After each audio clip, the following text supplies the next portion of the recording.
Assalamualaikum warahmatullahi wabarakatuh.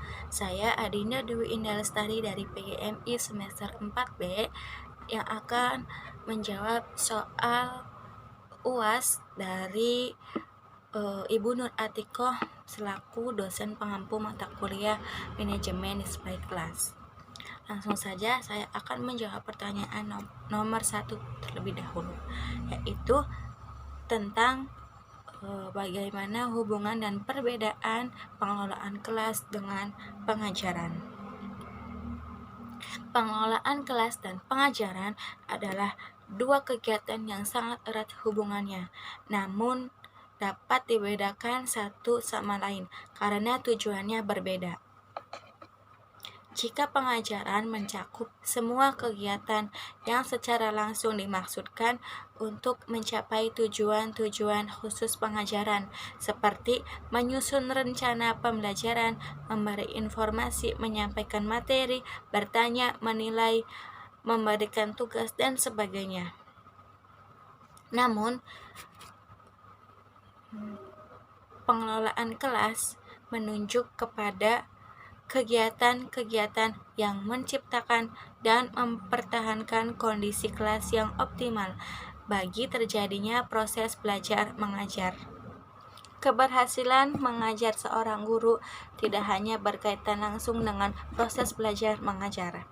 Misalnya, tujuan yang jelas, menguasai materi, pemilihan metode, media, strategi, model yang tepat, dan penggunaan sarana, prasarana, dan evaluasi yang tepat.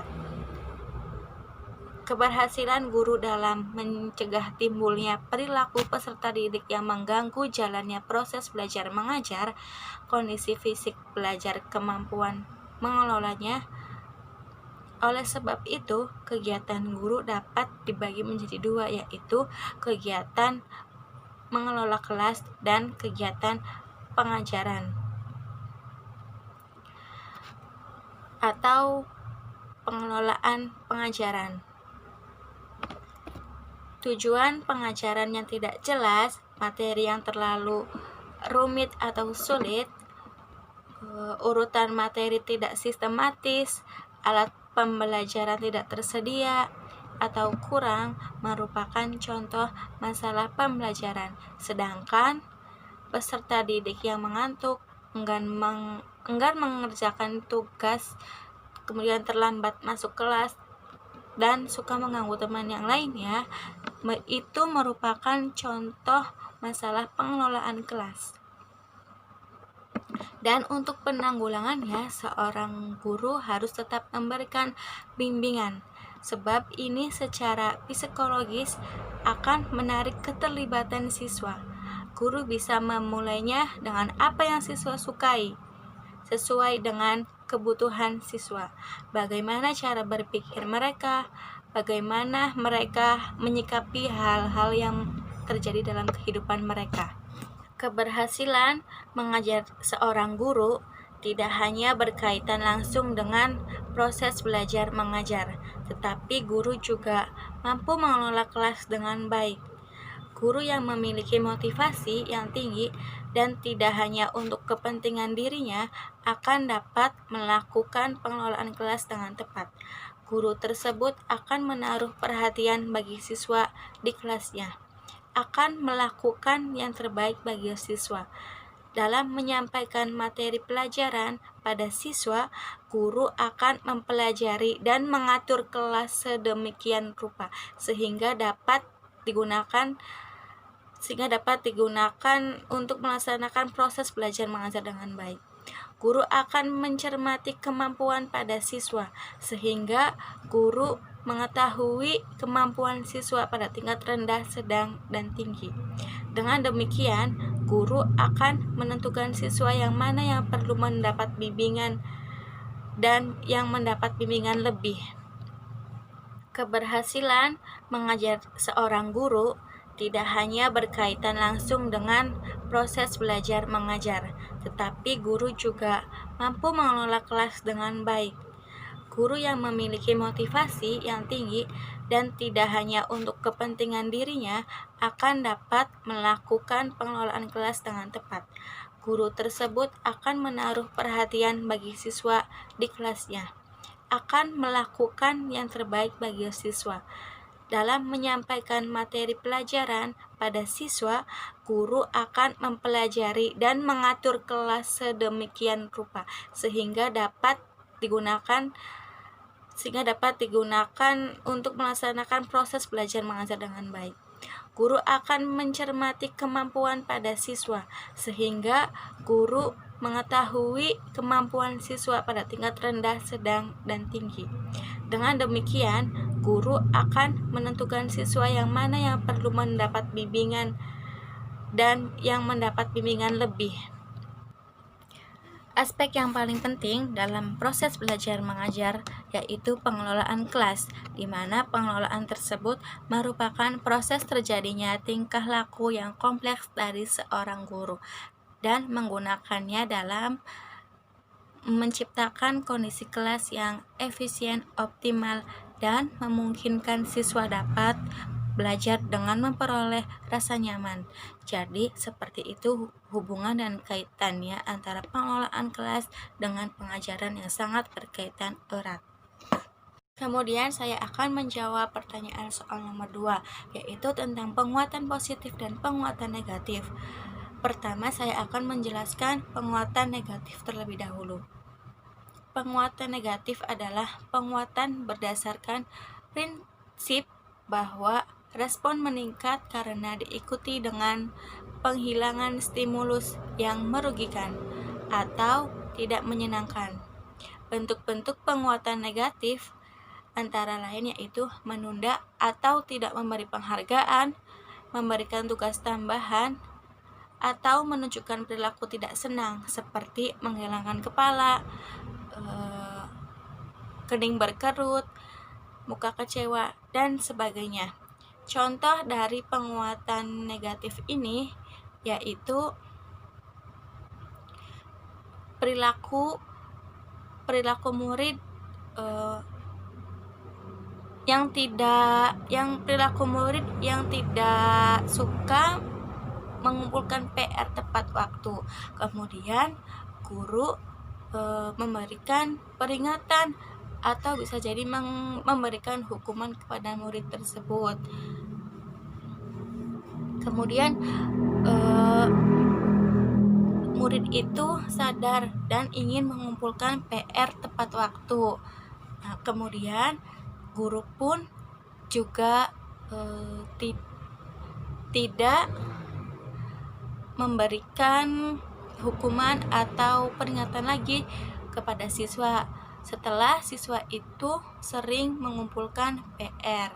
Nah, kemudian lama-kelamaan siswa akan sering mengumpulkan PR itu dan guru pun sudah tidak memberikan peringatan lagi. Kemudian penguatan positif adalah penguatan berdasarkan prinsip bahwa respon meningkat karena diikuti dengan stimulus yang mendukung atau reward. Bentuk-bentuk penguatan positif antara lain berupa hadiah seperti permen, kado, makanan, dan sebagainya. Atau bisa perilaku seperti senyuman, menganggukkan kepala, bertepuk tangan, dan mengacungkan jempol, dan sebagainya. Contoh dari penguatan positif yaitu di dalam kelas guru mengajukan pertanyaan, kemudian ada salah satu siswa yang mencoba menjawab pertanyaan guru tersebut, kemudian jawaban siswa tersebut benar. Nah, dan guru bisa memberikan penguatan positif berupa tepuk tangan atau mengacukan jempol, dan bisa memberikan sebuah hadiah seperti makanan, peralatan menulis, dan lain sebagainya. Saya akan menjawab pertanyaan nomor 3 yaitu bagaimana cara guru mengenali kecerdasan, minat, dan bakat siswa dalam kelas. Ciri dari siswa yang memiliki kelebihan kecerdasan, minat, dan bakat. Misalkan dalam proses pembelajaran siswa tersebut lebih unggul dalam dalam mengerjakan soal, dalam berlatih. Nah, kemudian siswa itu suka mengeksplor hal-hal yang baru diketahuinya. Nah, siswa itu sering bertanya kepada temannya, kepada gurunya, atau bahkan kepada orang tuanya untuk mencari tahu informasi yang belum siswa itu ketahui. Kemudian siswa itu bisa memotivasi dirinya sendiri. Dan cara mengenali minat dan bakat dari siswa di dalam kelas yaitu misalkan guru memberikan tugas mata pelajaran seni budaya. Guru memberikan tugas berupa menggambar. Nah, siswa itu disuruh menggambar oleh gurunya. Kemudian apabila siswa yang memiliki minat dan bakat yang tinggi, siswa itu akan merasa senang diberikan tugas menggambar oleh gurunya, dan gambar itu sangat bagus, sangat rapi dan cantik karena dibuat sesuai dengan kemampuan, minat, dan bakat yang dimilikinya. Cara yang harus guru lakukan ketika sudah mengenali kecerdasan, minat, dan bakat siswa yaitu guru yang mengajar beragam mata pelajaran tentu harus memahami apa kepandaian dan kesusahan yang dialami siswanya sehingga bisa menjalani peran guru dalam mengembangkan bakat siswanya, yakni terus melatih pada hal-hal atau pelajaran yang ahli, dan ahli terus memotivasi untuk bisa menyelesaikan hal atau mata pelajaran yang belum ahli. Kemudian perkaya siswa dengan berbagai wawasan, pengetahuan, serta pengalaman di berbagai bidang. Guru tidak hanya wajib memberikan mata pelajaran yang ada di sekolah saja, namun juga mengajarkan kepandaian dengan memberi contoh, misalkan ketika menghadapi peserta didik yang susah diatur atau kurang pandai dalam berbagai hal, bagaimana guru respon tersebut. Itulah yang akan selalu diingat oleh peserta didiknya dan ditiru. Kemudian usahakan berbagai cara untuk meningkatkan bakat peserta didik untuk belajar dan menekuni bidang bakatnya serta bidang-bidang lain yang berkaitan. Guru harus bisa mencarikan jalan untuk muridnya dalam menyalurkan bakat. Dalam peran guru dalam mengembangkan bakat peserta didik atau siswanya, sehingga bakat yang dimiliki siswa tidak berhenti sampai di tahap tertentu saja, melainkan bisa terus berkembang dan bisa menjadi jalan untuk kesuksesan siswanya. Kemudian tingkatkan motivasi peserta didik untuk mengembangkan dan melatih bakatnya. Berikan penghargaan atau reward untuk setiap usaha yang dilakukan peserta didik. Sekecil apapun prestasi atau hasil yang dimiliki peserta didik, jika terus dikembangkan dan dihargai, maka lama-kelamaan akan menjadi besar. Dan sediakan dan fasilitasi sarana sebagai pengembangan bakat dan pendukung siswa. Yang memberikan kesempatan kepada siswa untuk mengikuti lomba-lomba sesuai bakat yang dimiliki. Dan saya akan menjawab pertanyaan nomor 4, yaitu contoh kasus di dalam kelas tentang penerapan pendekatan resep. Pendekatan resep adalah pendekatan yang di dalamnya ada sebuah ketentuan yang dibuat oleh guru, bukan hanya ketentuan untuk guru semata-mata, melainkan untuk kepentingan kelas. Nah, di sini saya akan mengambil contoh sebelum pembelajaran dimulai, guru itu membuat ketentuan dan peraturan terlebih dahulu, yaitu nanti guru akan melakukan pembelajaran berkelompok untuk siswanya. Nah, di mana dalam pembelajaran berkelompok itu guru membuat ketentuan atau peraturan terlebih dahulu. Misalkan itu siswa dilarang mengganggu teman lainnya saat bekerja kelompok, dan siswa harus bekerja sama dengan kelompoknya. Nah, apabila di dalam proses belajar kelompok tersebut ada siswa yang melanggar, nah guru bisa memberikan teguran saat pembelajaran sudah selesai dengan cara 4 mata, yaitu antara guru dengan siswanya saja. Guru menegur tidak di dalam kelas atau di lingkungan yang ramai. Nah, kemudian jika guru menegur di dalam kelas, jangan sekali-kali meninggikan suara pada waktu memperingati siswa yang salah. Saya akan menjawab soal nomor 5, yaitu bagaimana cara menghadapi siswa yang hiperaktif dan pendiam di dalam kelas yang sama. Nah, cara menghadapi siswa yang hiperaktif di dalam kelas yaitu yang pertama, menempatkan anak di bangku yang dekat dengan guru, di antara yang tenang dan anak bisa memperhatikan pembelajaran. Kedua, menghindari menempatkan anak di dekat jendela atau dekat pintu terbuka, karena itu akan merusak konsentrasi dalam pembelajaran. Yang ketiga, tatap anak saat melakukan komunikasi. Nah, yang keempat,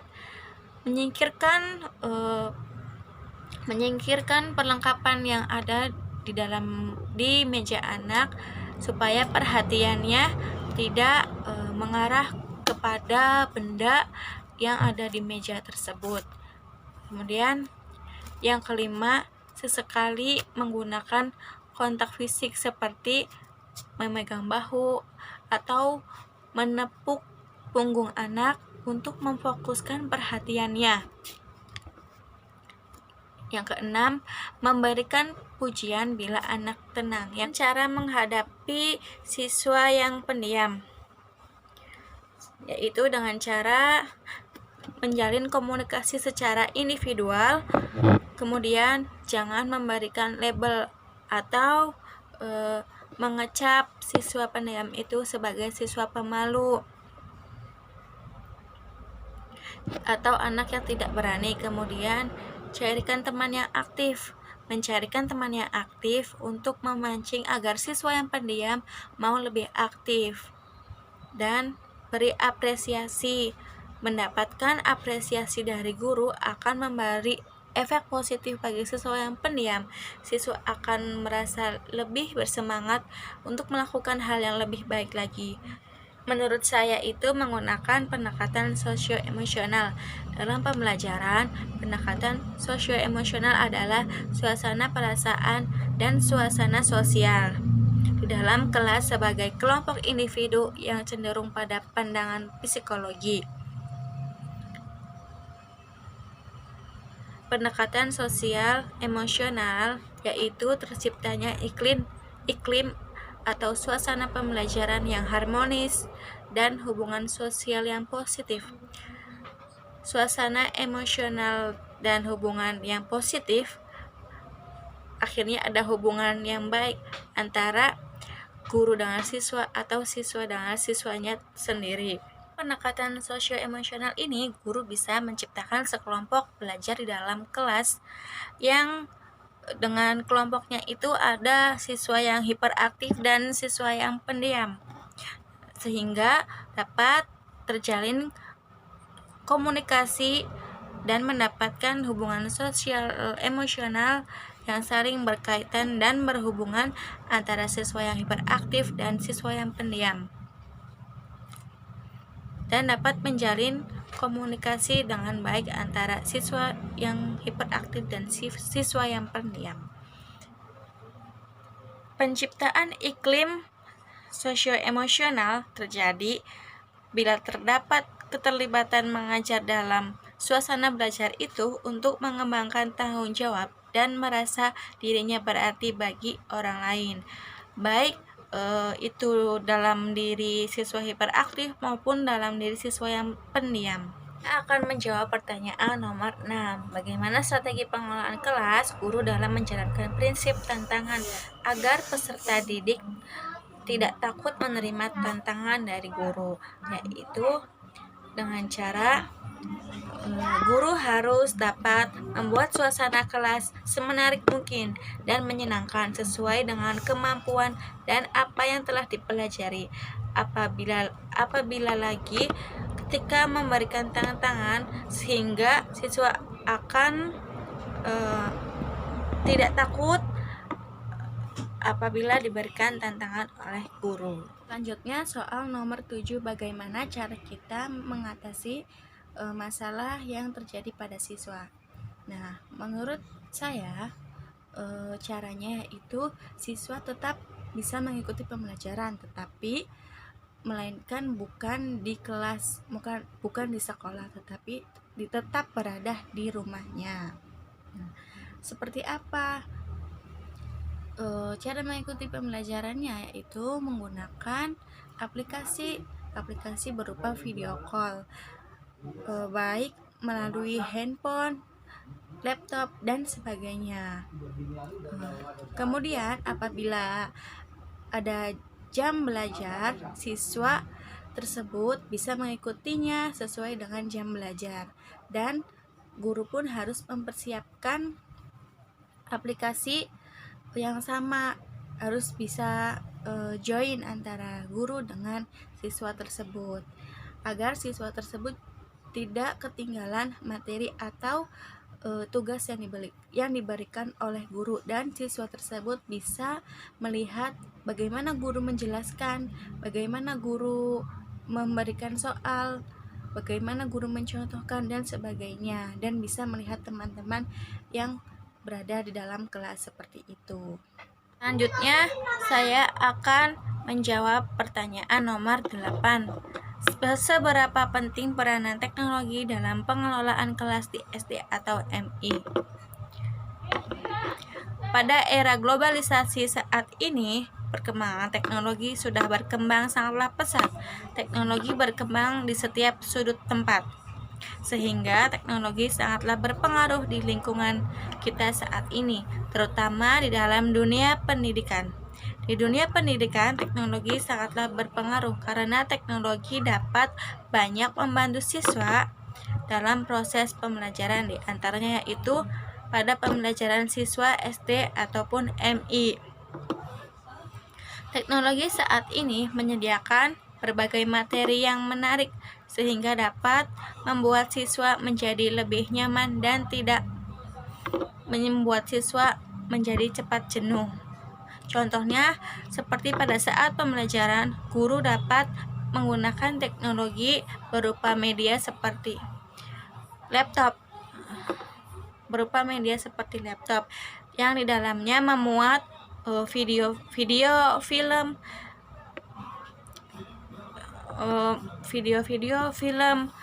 untuk menyampaikan materi yang sedang disampaikan dalam pembelajaran. Nomor 9, jelaskan indikator keberhasilan dari pengelolaan kelas.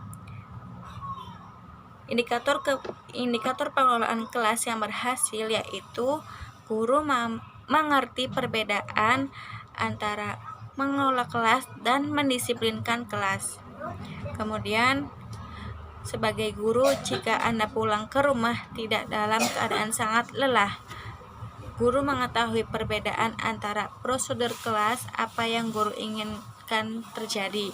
Contohnya, cara masuk dalam kelas, mendiamkan siswa, bekerja secara bersamaan, dan lain-lain. Dengan rutinitas kelas, apa yang siswa lakukan secara otomatis, misalnya tata cara masuk kelas, pergi ke toilet, dan lain-lain. Ingat, prosedur kelas bukan pengaturan kelas. Guru melakukan pengelolaan kelas dengan mengorganisir prosedur-prosedur, sebab prosedur mengajar siswa akan pentingnya tanggung jawab. Guru tidak mendisiplinkan siswa dengan ancaman-ancaman dan konsekuensi seperti penghilangan hak siswa dan lain-lain. Guru mengerti bahwa perilaku siswa disebabkan oleh perilaku sesuatu, sedangkan disiplin dapat dipelajari. nomor 10 itu bagaimana cara guru untuk melakukan tindakan preventif bagi siswa yang tidak terlibat secara optimal dalam pembelajaran. Nah, yaitu caranya meningkatkan kesadaran peserta didik dengan memberitahukan akan hak dan kewajibannya kepada peserta didik. Hak dan kewajibannya yaitu sebagai siswa harus giat belajar dan harus tetap belajar seperti biasa meskipun dalam keadaan di rumah saja. Nah, hal ini guru bisa menciptakan kondisi belajar yang menyenangkan tentunya seperti di sekolah-sekolah, namun dengan cara yang berbeda, seperti guru bisa menyampaikan materi melalui video. Nah, guru bisa membuat video yang semenarik mungkin dan jelas, padat, sekreatif mungkin untuk dibagikan kepada peserta didik. Dan guru juga bisa memberikan tugas yang dikirim melalui media sosial seperti WhatsApp dan sebagainya. Nah, dalam hal ini juga tentu harus diperhatikan bagaimana caranya. Nah, guru bisa meminta tolong orang tua siswa tersebut untuk memfoto atau memvideo setiap melakukan kegiatan belajar di rumah seperti mengerjakan tugas, membaca, dan sebagainya. Nah, itu adalah tindakan preventif dalam masa pandemi COVID ini. Seperti itu. Terima kasih. Wassalamualaikum warahmatullahi wabarakatuh.